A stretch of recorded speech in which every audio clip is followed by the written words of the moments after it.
Number 4, so here's our function, f of x equals 5x squared.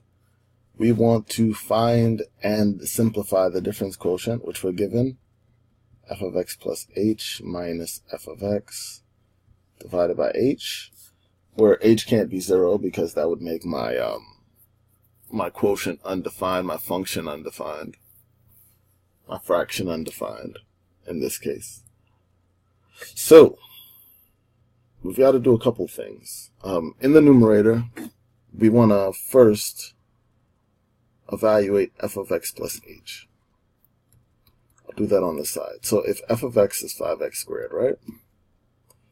What is f of x plus h? I've got to evaluate this first. This is the first thing I'll have to do. So instead of x, let's replace x, 5x squared. Let's replace x with x plus h. I can do that. And the one thing you should remember is x plus h squared is x plus h times itself. Anything squared is that quantity times itself. It's multiplication, so I could do this in any order. I think the nicest way to do it is probably x plus h times itself first.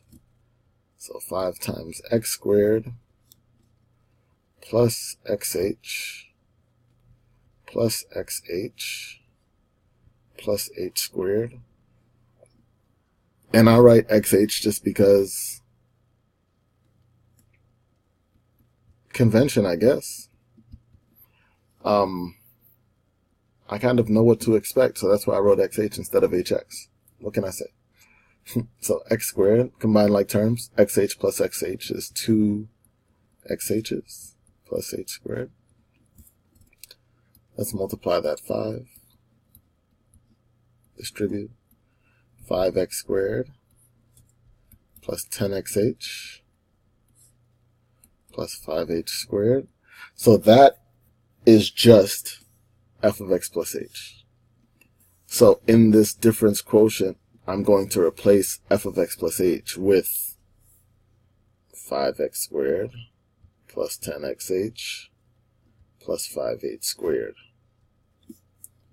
From that, I have to subtract the original f of x function, the original function, 5x squared, I'm subtracting.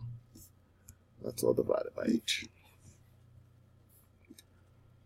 Now I'm going to clean this up as much as I can. Combine like terms, simplify whatever I can do. Obviously 5x squared minus 5x squared is 0. So I'm left with 10xh plus 5h squared over h. Might want to cancel some things, so I think this numerator is factorable. What's my greatest common factor here? I can divide both terms by 5h, so I'll divide that out. 10xh divided by 5h is 2x. 5h squared divided by 5h is h. All multiplication, so I can cancel common factors. That's my h's. So the difference quotient of this function is 5 times 2x plus h. There it is.